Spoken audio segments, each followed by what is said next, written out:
Well, hello everyone, and welcome to this framing discussion, setting the context for your participation at the Global Solutions Summit, anchored from Berlin on the 20th and 29th of March. I'm Declan Curry, I'm the moderator of this session today. For the first half hour or so, we're going to hear from Dennis Snowher, the president of the Global Solutions Initiative, and from Colm Kelly, who's the global leader for purpose policy and corporate responsibility at the Global Business Services company, PwC. Then we will open the discussion up, and I hope that we will hear from as many of you as are willing to participate. We welcome contributions from all of you, wherever you are in the world, whatever your gender orientation or creed. You're all welcome to be in our discussion. The theme for our hybrid event from Berlin is Listen to the World, promoting social well-being within planetary boundaries. Dennis Snowher, if we may hear from you first, what is your interpretation of that theme? What are the issues, the challenges, and the opportunities that we are looking to address this year? Well, very briefly, Global Solutions is precisely that. It seeks to focus on global solutions to global problems. And we interpret solutions as being focused on human well-being in thriving communities now and in the future. And that gives us a particular moral compass on events. And the challenge, obviously nowadays, is to recognize that the world is changing, has changed remarkably within the past few weeks around us. We live in a politically and socially fractured world, and quite possibly one that will become fractured economically as well. But nevertheless, we have big global problems in addition to the terrible war in the Ukraine and Russia's invasion that we condemn. This outrage must not, however, divert us or infect the ability that we have to deal with the wide variety of global problems that are ever present. Future generations will not forgive us for neglecting the challenge of climate change because there is a war on now. And therefore, we are focused on global solutions within a world that is multipolar and needs desperately to find common ground to address problems that cannot wait. And among that common ground, Dennis, is a theme that you and I and all the delegates and participants at Global Solutions have discussed over the years, the importance of recoupling, of retooling the economy so that it delivers the broadest possible benefit economically and socially. And I'd just like to add that the realization that economic prosperity can become decoupled from social prosperity, like when aggregate GDP worldwide grows, but nevertheless many people feel left behind, disempowered in the sense that they can't shape their destiny through their own efforts, and estranged from their own communities that are collapsing. That gives us pause to think about whether economic prosperity should be an end in itself. And our answer to that is unequivocal no. When economic prosperity becomes decoupled from social prosperity, our responsibility is to focus on social prosperity and to recouple economic prosperity with it, rather than vice versa.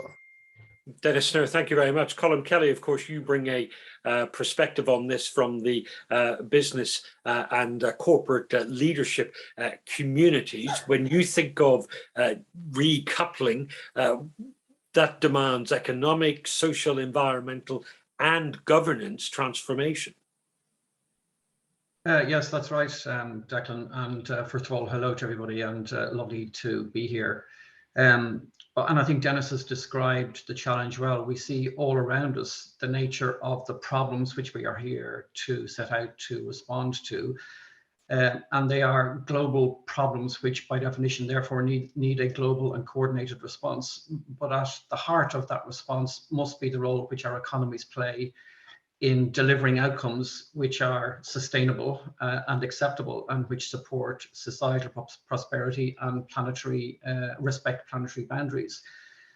But I think we have to be clear that actually that's not the design premise either of our economies in aggregate at a macro level, and nor is it the design premise of individual businesses. And so the decisions that we make at both levels from a macroeconomic perspective and within individual businesses are not currently designed in effect to operate in an environment which delivers the kinds of outcome that we want to see. And the evidence of that is all around us. So that quickly gets you to this recoupling. How is it that we redesign the framework within which business operates and within which economies deliver, to ensure that we do have competitive, successful, profitable, sustainable businesses which are operating within a framework which delivers outcomes which are sustainable from a planetary perspective and which supports the social prosperity. And that absolutely gets you into questions around governance, around incentives, and around the redesign essentially of the system as a whole. I think that's one of the core premises which underpins the recoupling narrative. I think, Colm, something that we saw certainly in the run-up to and in the aftermath of the Global Climate Conference, COP26, in Glasgow last autumn, businesses are plugged in to this idea. They are subscribing to this agenda, and change is taking place. I think that's right, Declan. And in fact, I think COP26 was particularly instructive. And I'm not sure how appreciated the significance of the impact of some of the decisions which were made there actually is. So there's clearly a growing anxiety on the part of many business leaders, not all, but many, about issues like climate, like nature, and like the impact which we have collectively on society. So there's no question that there is real movement. But I also think that what's equally clear and increasingly evident in the conversation is that if we want to move the system as a whole, then business has to be willing to work with government in order to provide the policy framework within which the systemic change that we need actually gets delivered. And I think that's one of the reasons that makes the Global Solutions Forum so critically important. It is a platform within which business and policymakers and civil society can come together in order to support a conversation which is about the reframing of the system in a collective manner, which produces the systemic change that we're looking for. Dennis, the context to our virtual and hybrid discussions over the last 2 years was the pandemic, which really did emphasize the importance of global cooperation in terms of how you deal with the pandemic and how you build back from it and how you build resilience into economic systems. As you've mentioned, the backdrop this year is quite different. It is one of war in Europe, which is the absolute antithesis of global cooperation. How does that change our thinking and our agenda this year? I think that this must surely affect the backdrop against which all our other global solutions efforts take place. Because we can no longer assume, and this was an assumption that has become increasingly tenuous over the past 2 decades, that our world order, the global world order, is a liberal democratic one as formulated by the West. There has been a presumptuousness in Western thought that the European Enlightenment is the only possible enlightenment, and that our particular form of liberal democracy is something that needs to take root everywhere. We have now come to a realization, I believe, that This is manifestly incorrect. The West has tried to impose its views with spectacular successes in various parts, or with spectacular lack of success in various parts of the world. And we now need to focus on what we need to be focused, which is on the well-being of individuals and thriving societies and a sustainable planet. And there are certain common goals that people have across nations, cultures, and religions. Everyone wishes to enjoy economic prosperity. Everyone wants to have a sense of personal agency, being in control of one's fate through one's own efforts. Everyone wishes to be embedded within societies of their choosing. And everyone in their right mind must wish for a sustainable planet.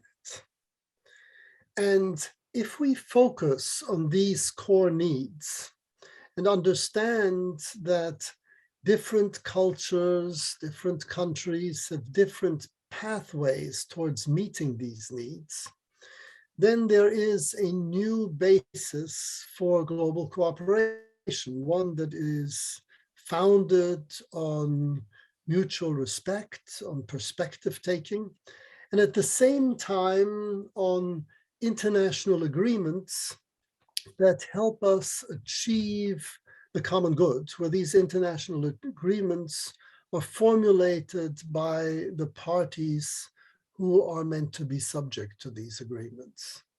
And this must be our goal. And this goal can take place top down, or it can take place bottom up.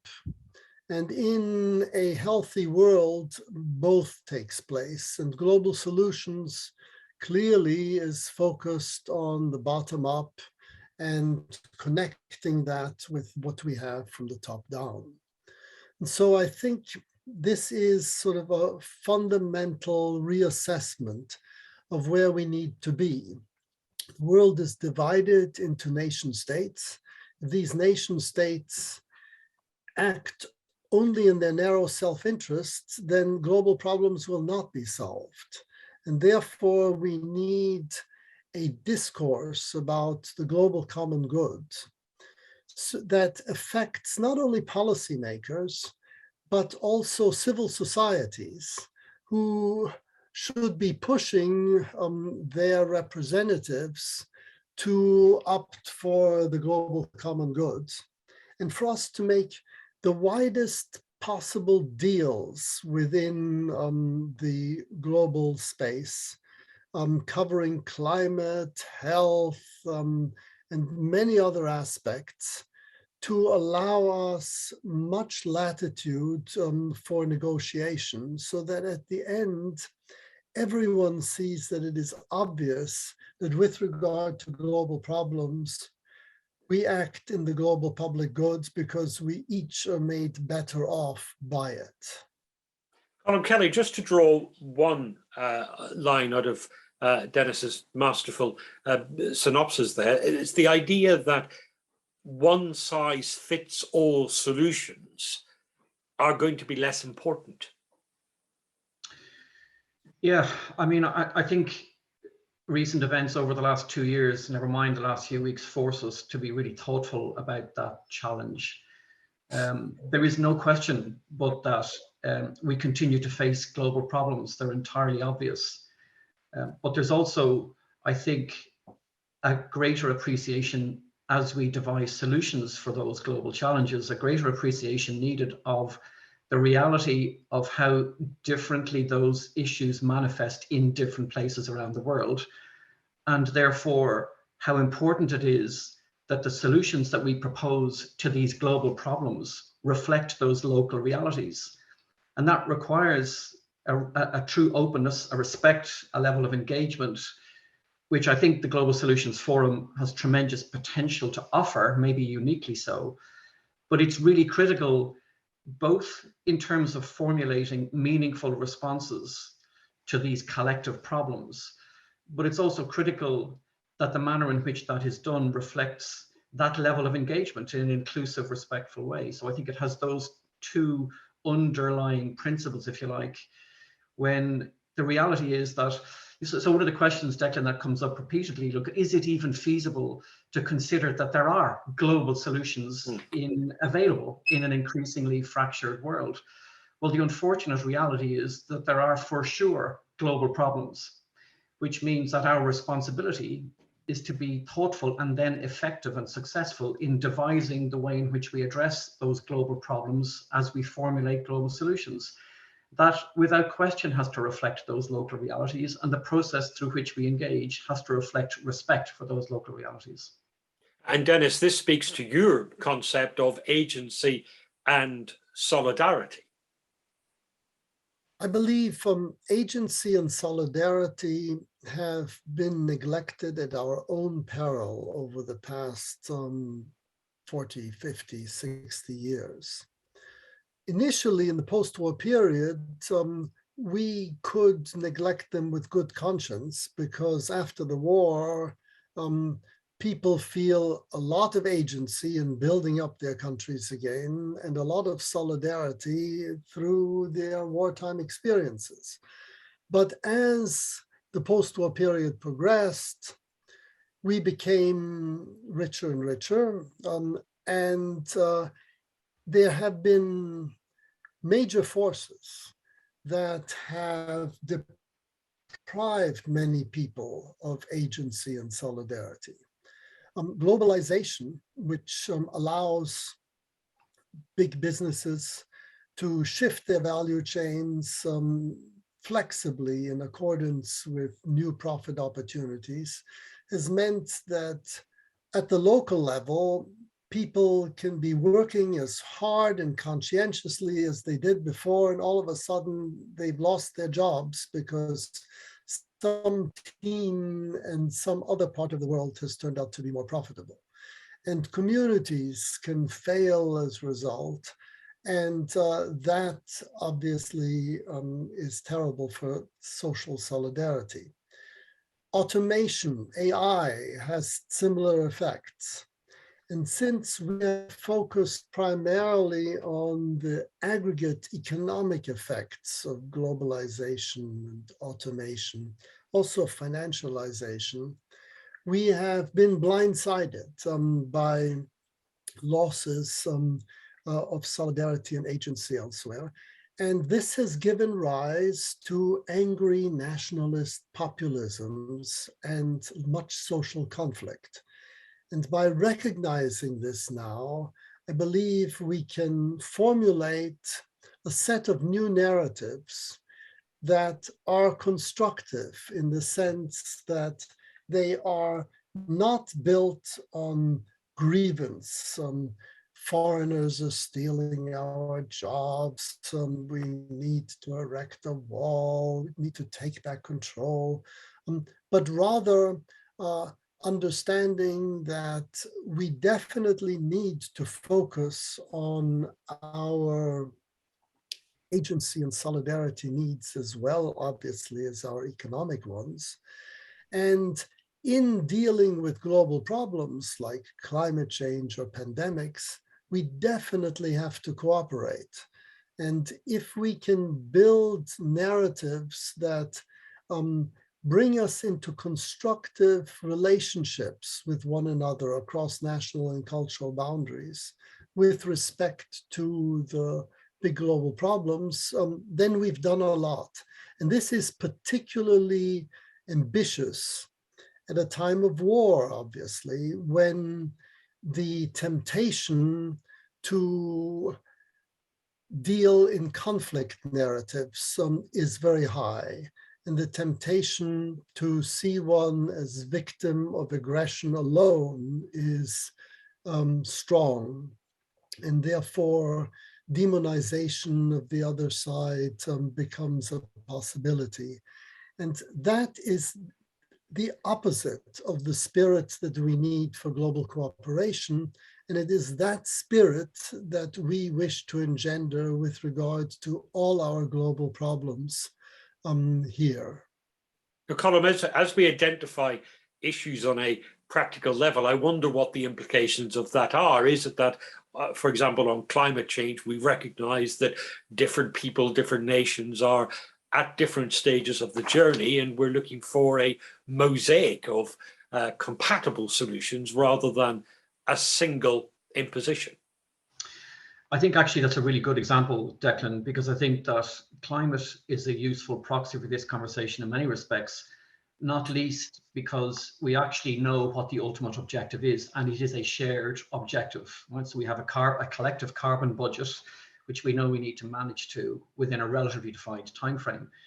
And that sounds like a global problem to which we could apply ourselves in a consistent global manner. Well, of course, that global problem is made up of a myriad of different starting points, different levels of capability and capacity, and indeed different levels of risk, depending on where you live and where you sit and work. And any design approach to addressing that kind of problem has to reflect those realities. To be very pragmatic, otherwise it cannot but fail, because it simply won't have the support or the mandate, if you like, in order for particular countries to respond. And that's not a pessimistic or a negative suggestion, if you like, or tonal set for that problem. Quite the opposite. In fact, I'm absolutely clear that once we begin to design, co-design solutions to these kinds of issues, which reflect the realities of those starting points and the different journeys, therefore, which need to be taken, actually the kinds of solutions which facilitate those journeys to be taken begin to become more obvious. And so I think that that mindset of recognizing those realities is essential as we set out on these collective journeys down these pathways to address issues. And climate is the compelling one, but we're going to have very similar issues. We already do in relation to nature, and we clearly have a similar set of principles underpinning the way in which we approach social issues. So I think it's useful to bear the example that you've just shared in mind, Declan, because it kind of gives us the ability to remind ourselves to co-create these solutions in a way which reflects those realities, and to get into the specifics of what that means in practice. And Colm, that encapsulates the first part of the theme for the discussion in Berlin, which is listening to the world. Yeah, look, it's entirely self-evident, and I think sometimes we have a tendency to make these self-evident statements. Now we have to actually translate them into action, into our decision-making, into our behaviors with each other, and as we progress down these paths. Because frankly, in a more complicated global environment, and it certainly is, we're going to have to listen more carefully to each other in a meaningful way with impact in order to address collectively the kinds of problems which have not gone away. In many respects, they continue to deteriorate. And recent events is probably likely to actually put other really serious issues on the table as well. Thank you. So we're going to broaden our discussion now. At this point, we say thank you to Denis Snow, the president of the Global Solutions Initiative, and to Colm Kelly from PwC. They'll take just half a minute to draw some breath before we then continue with our discussions. Please do stay with us for our discussions and your discussions with Denis and with Colm.